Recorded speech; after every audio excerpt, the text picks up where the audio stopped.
selamat pagi. Saya Anora sebagai pembawa acara. Selamat datang di Ngobrol Sehat. Tahukah kamu diabetes mellitus sekarang bukan cuma dialami orang dewasa, tapi juga banyak terjadi pada remaja. Nah, hari ini kita akan membahas pengendalian diabetes mellitus pada remaja bersama seorang perawat. Yuk kita mulai sesi tanya jawab. Pertanyaan 1. Kak, sebenarnya apa sih diabetes mellitus itu? Baik, sebelum saya menjawab, perkenalkan saya di sini sebagai perawat. Perkenalkan, nama saya Rasti Ananta Hairunisa. Nah, baik, saya akan menjawab pertanyaan kakak tadi, yaitu diabetes mellitus adalah kondisi meningkatnya kadar gula darah dalam tubuh karena gangguan produksi atau kerja hormon insulin. Jika tidak dikendalikan, diabetes dapat menyebabkan beberapa komplikasi kesehatan. Baik, pertanyaan kedua, apakah remaja bisa terkena diabetes? Tentu sangat bisa. Saat ini diabetes pada remaja semakin meningkat, terutama diabetes tipe 2 ini. Hal ini berkaitan dengan pola makan tinggi gula, tinggi lemak, kurangnya aktivitas fisik, serta kebiasaan duduk terlalu lama. Baik, pertanyaan ketiga, apa saja tanda-tanda diabetes pada remaja yang perlu diwaspadai? Oke, beberapa tanda yang sering muncul di antara seringnya haus. Jadi sering aktivitasnya itu nggak banyak dilakukan, tapi dia tuh sering merasa haus, terus sering buang air kecil, mudah lelah, berat badan menurun tanpa sebab, serta luka yang sulit sembuh.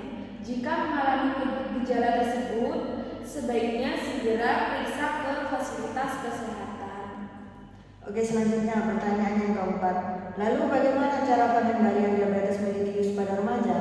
Pengendaliannya ada 5. Yang pertama yaitu mengatur pola makan sehat dan seimbang dengan mengurangi konsumsi makanan dan minuman manis. Terus yang kedua, melakukan aktivitas fisik secara rutin minimal 30 menit per hari seperti jalan kaki, bersepeda, atau olahraga ringan.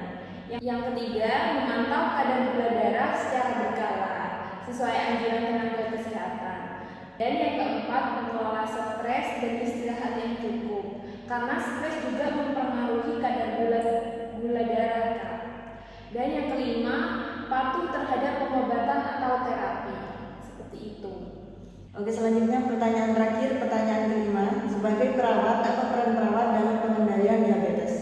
Nah, peran perawat itu kan kalau orang-orang tahu itu perawat hanya meriksa, nyuntik kayak seperti itu ya Kak. Tapi sebenarnya peran perawat itu sebagai edukator, pendamping. Perawat juga memberikan edukasi kesehatan, membantu remaja memahami kondisinya, serta memotivasi agar tetap menjalani pola hidup sehat dan mencegah komplikasi.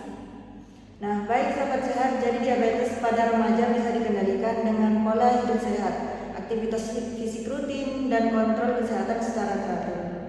Yuk mulai peduli kesehatan sejak remaja agar terhindar dari komplikasi